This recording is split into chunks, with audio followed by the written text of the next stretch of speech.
la estructura de mi presentación es la siguiente. Primero quisiera hablar brevemente sobre la recepción de la encíclica. Luego voy a resaltar algunos elementos metodológicos de esta encíclica que son relativamente innovadores. Y finalmente me voy a concentrar en 3 temas que concretamente se refieren a la economía, ¿ya? Un tema va a ser la relación economía-ecología. Otro es el tema economía y tecnocracia, que es un tema muy concreto, presentado ampliamente en esta encíclica. Y quisiera acabar simplemente sobre una reflexión sobre economía y libertad. Y espero hacerlo, obviamente, en 15 minutos. A ver, brevemente, si hablamos sobre la recepción de la encíclica, obviamente uno espera posturas diversas. Como bien ha dicho mi compañero Diego Arias, hay quienes, o cuando hacemos pensamiento social católico, hay aproximaciones distintas, ¿no? Aquí me parece interesante presentarles, este es el titular de un artículo publicado en The American Spectator, es una revista, un magazine de corte cristiano de los Estados Unidos, y miren, firmado por un señor que se llama Samuel Gregg, ¿ya? Que es director de investigación de tal vez uno de los centros de investigación sobre temas económicos desde el punto de vista cristiano más importantes del mundo, ¿ya? Y su percepción o la recepción de esta persona de la encíclica es la siguiente. Miren, el título dice Laudato Si, well intentioned, ¿no? Bien intencionada, economically flawed, ¿no? Bien intencionada, económicamente débil. ¿Ya? Entonces, ustedes seguro que hay personas de administración, entonces decir, bueno, ese es un título marquetero, ¿ya? Porque uno dice, ¿y qué quiere decir? ¿Ya? Pero así van a encontrar muchos artículos, la discusión es constante, estamos haciendo pensamiento social católico. Lo que yo les voy a presentar es tal vez lo opuesto o una suerte de respuesta al artículo del señor Gregg, ¿ya? Entonces, como les decía, vamos a ver algunos elementos metodológicos. En la presentación ustedes van a ver citas directas de la encíclica y yo voy a tratar de reflexionar sobre eso. Voy a tratar de hacer un poco de pensamiento social católico, ¿ya? Ustedes ven la doctrina social en la pantalla y vamos a conversar, vamos a generar un diálogo que va a ser basado en el pensamiento. Entonces, miren esta cita, referida a la metodología utilizada por el Papa. El Papa dice, cito, en primer lugar, haré un breve recorrido por distintos aspectos de la actual crisis ecológica con el fin de asumir los mejores frutos de la investigación científica actualmente disponible, dejarnos interpelar por ella en profundidad y dar una base concreta al itinerario ético y espiritual como se indica a continuación. Entonces, una cosa que es muy importante y que es relativamente innovadora, no solo en esta encíclica, sino ya claramente en la encíclica Caritas in Veritate, es la importancia y el valor que se le da a los frutos de la investigación científica actualmente disponible.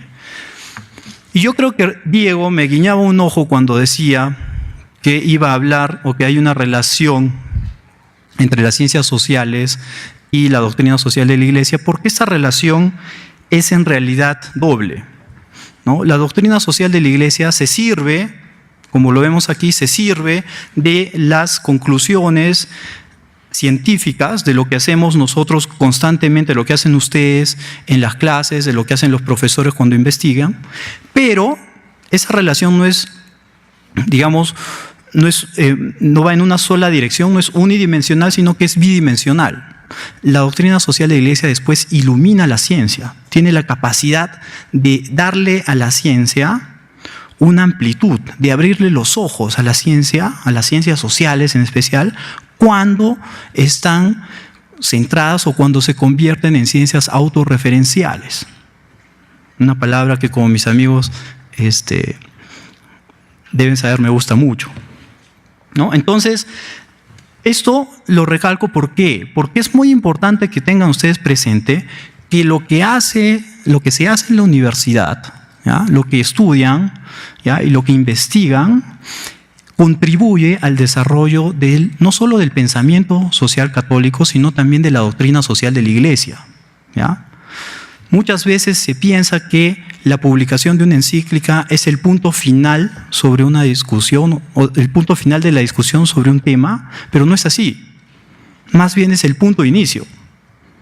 Solo que el Papa plantea, y lo van a ver quienes han leído la encíclica, plantea qué temas se deberían de discutir con más profundidad y qué nuevas perspectivas se deben de tomar en consideración.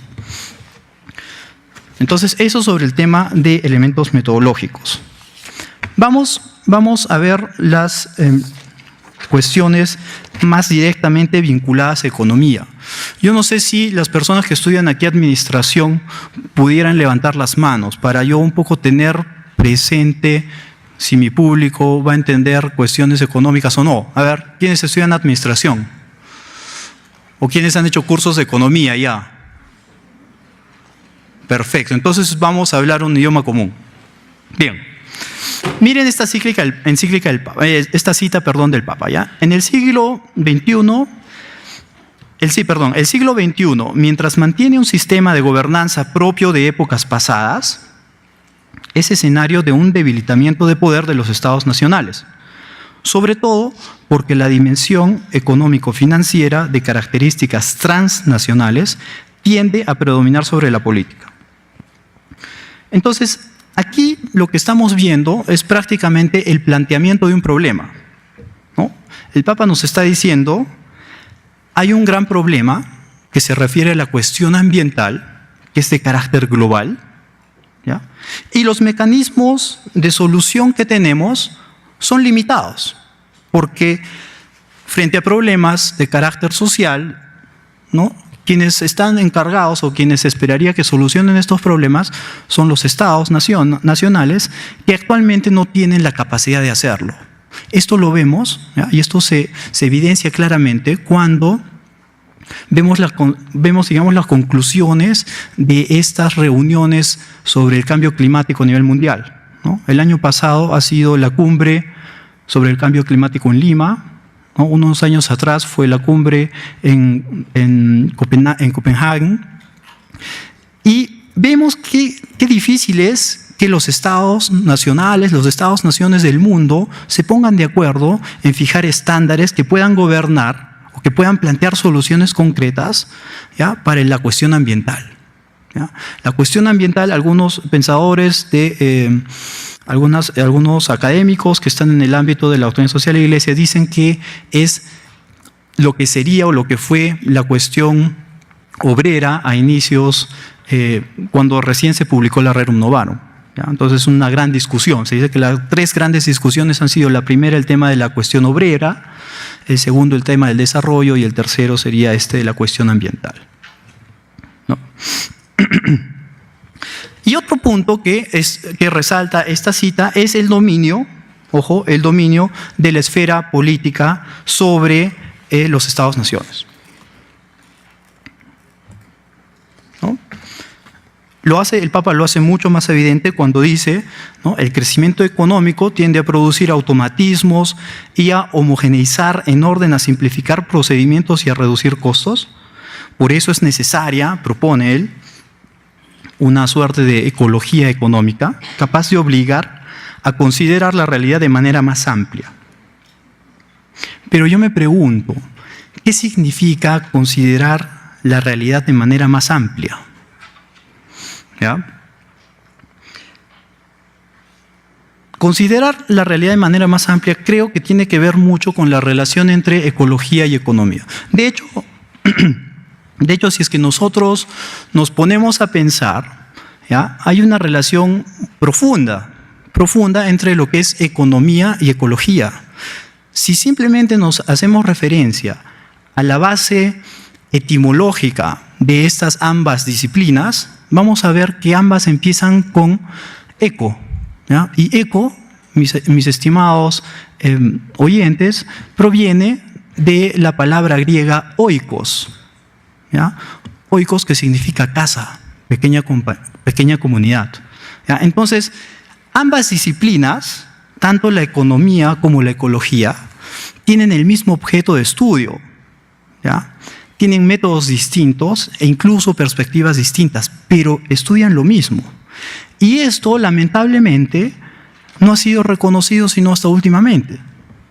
Cuando hemos estudiado economía, muy pocas veces hemos hecho una reflexión sobre lo que es la ecología. De hecho, yo recuerdo en mis clases de economía, los temas ambientales eran considerados como externalidades, ¿ya? O sea, una consecuencia indeseada de la acción económica, pero bueno, ya pues, así es la vida, así es la economía, uno tiene que hacer negocios, ¿no? Entonces, dense cuenta cómo es que el Papa está haciendo referencia a que existe una interdependencia muy, muy estrechamente ligada entre lo que son estas disciplinas, ¿ya? Ecología y economía.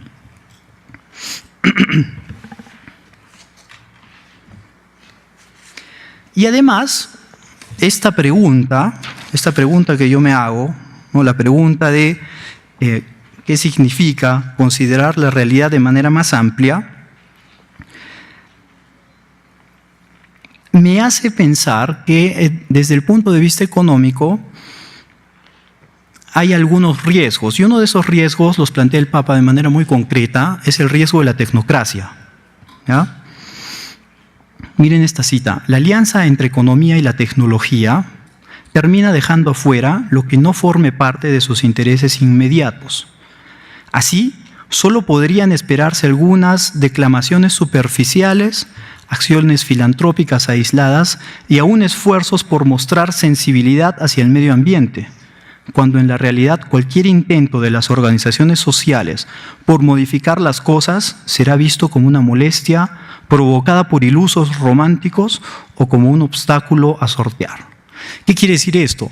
Que aquellas personas que toman en serio esta unión, esta relación entre economía y ecología, y que tratan de plantear posturas diversas, son considerados pues románticos, soñadores, ilusos, es una palabra muy fuerte, ¿no?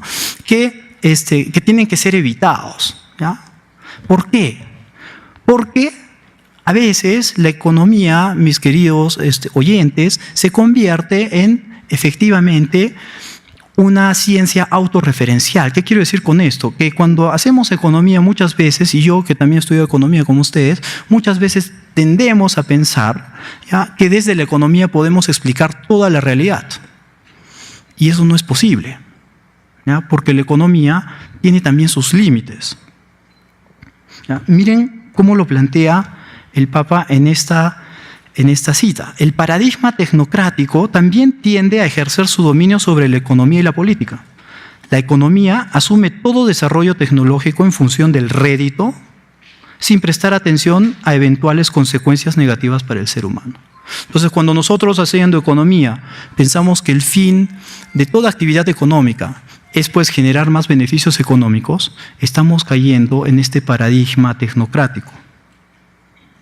Y ya para terminar esta parte, ¿no?, miren, no es una cuestión de teorías económicas que quizás nadie se atreve hoy a defender, porque hoy está de moda decir que la economía tiene sus límites, ¿no?, sino de su instalación en el desarrollo fáctico de la economía.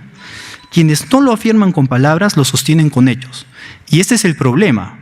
El problema es que hemos pasado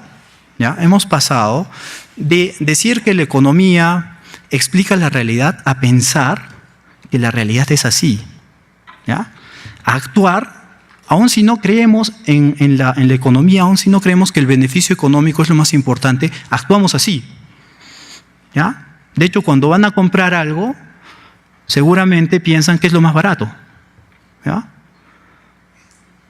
¿Ya? O qué es lo que tiene la mejor, qué es lo que hacen un análisis de costo-beneficio y piensan, ok, ¿qué me da un mayor beneficio invirtiendo la menor cantidad de dinero?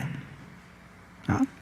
Pero esto, como ustedes entenderán, no siempre pues plantea posiciones o posturas que tienen un carácter moral, ¿ya? Entonces, para no quedarme, digamos, en la crítica, porque la crítica es siempre fácil, veamos qué plantea el Papa ya de una manera propositiva. Y con eso pienso terminar, ¿ya? Entonces, yo lo he llamado ecología y libertad, ¿ya?, que en realidad es también economía y libertad. Miren esta cita. El Papa Benedicto nos propuso reconocer que el ambiente natural está lleno de heridas producidas por nuestro comportamiento irresponsable.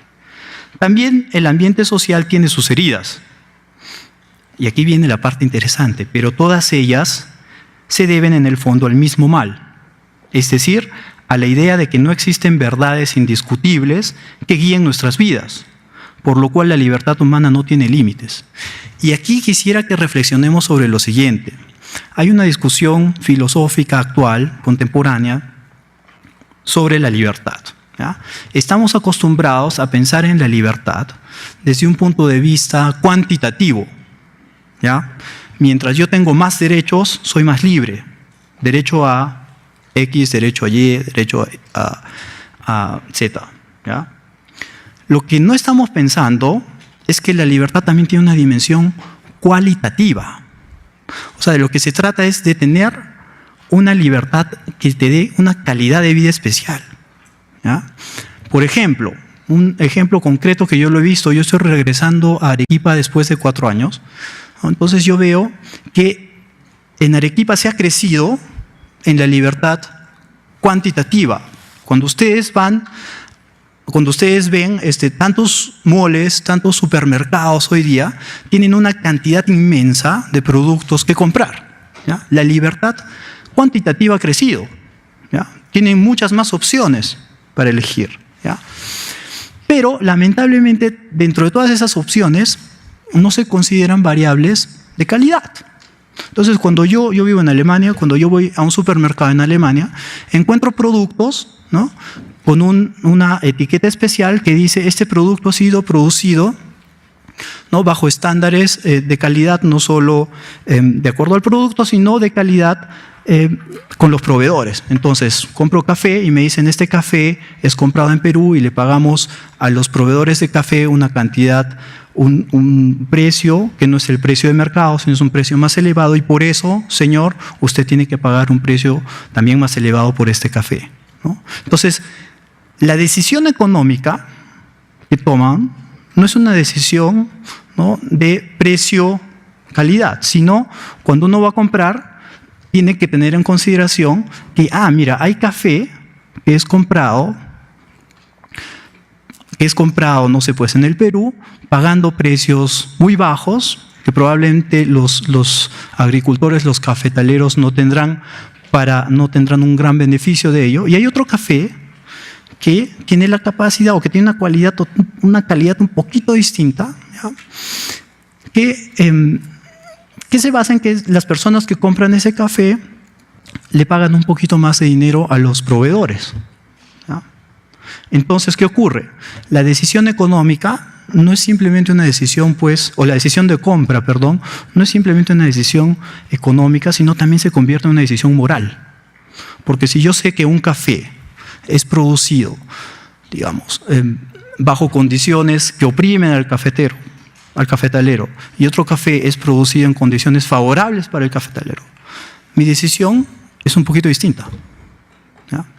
Y yo creo que a eso se refiere el Papa, ¿ya? Y precisamente eso me gustaría tal vez discutir después, ¿no? Pensemos en que hay una libertad. Sí, efectivamente, la libertad desde el punto de vista cuantitativo es interesante, pero la libertad tiene una dimensión también de calidad, ¿ya? Y sobre eso habría que discutir más. ¿Qué cosa significa una libertad cualitativa? Yo con esto termino. Es muy contento de poder discutir con ustedes después y les agradezco por su atención.